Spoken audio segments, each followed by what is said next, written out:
Hello সবাইকে। ভাবছো তো তেজপাতা দিয়ে কি করব? না, দেখো, গোবিন্দভোগ চালের গুঁড়োও আছে, আর গুড় নিয়ে নিয়েছি, আর নারকেল কুড়ো নিয়ে নিয়েছি। এবার দুধটাকে ফুটিয়ে নিচ্ছি। দেখো দুধটা ফুটে গেছে, তখন আমি দিয়ে দিচ্ছি তেজপাতা। ভাবছো তো কি রান্না করছি? হ্যাঁ, এটা হচ্ছে মকর সংক্রান্তির স্পেশাল, আমাদের বাড়িতে করতেই হয় ক্ষীর। দেখো ক্ষীরটা একটু অন্যরকম ভাবে করা হবে, কারণ ক্ষীরটা না আমাদের বাড়িতে না, এই ক্ষীরটা মকর সংক্রান্তিতে খেতেই হবে, এই ঝাল ক্ষীর।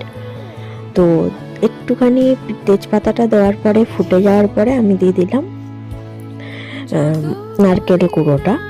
তারপরে ফুটে যাচ্ছে, দেখো ফোটার পরে দিয়ে দিচ্ছি 1 চামচ চিনি। 1 চামচ কি 1.5 চামচ চিনি দেব, কারণ পরে তো গুড় দেওয়া হবে, চিনিটা কমই দেওয়া হলো। তারপরে আবার কিন্তু ফুটে যাওয়া অবধি ওয়েট করলাম।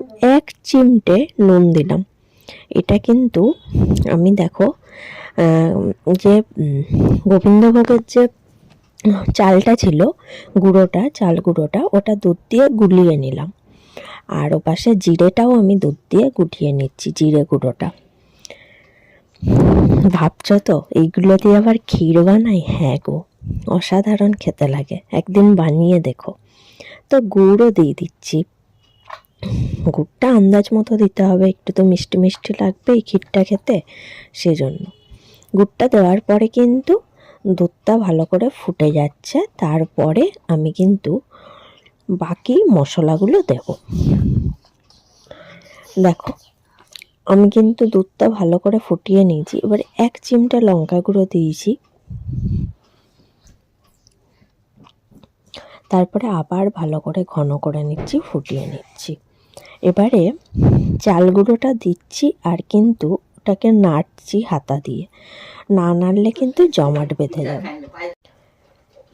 এবার দিয়ে দিচ্ছি আমি কিন্তু জিরের গুঁড়োটা। জিরের গুঁড়োটা দিতে দিতেও কিন্তু নাড়ছি, নেড়ে নেড়ে নেড়ে নেড়ে ভালো করে। দেখো ঘন হয়ে গেছে কিন্তু আমার, মানে ক্ষীরটা কিন্তু পুরোপুরি রেডি। দেখেছো, পৌষ সংক্রান্তির স্পেশাল ক্ষীর আমাদের বাড়িতে, এটা কিন্তু নিয়ম, খেতেই হয়। তো চলো, তোমরা কে কে এই ক্ষীরটা জানো আমাকে কিন্তু কমেন্ট করে জানিও। আর পৌষ সংক্রান্তি তোমাদের কেমন কাটলো সেটাও আমাকে জানিও। টাটা।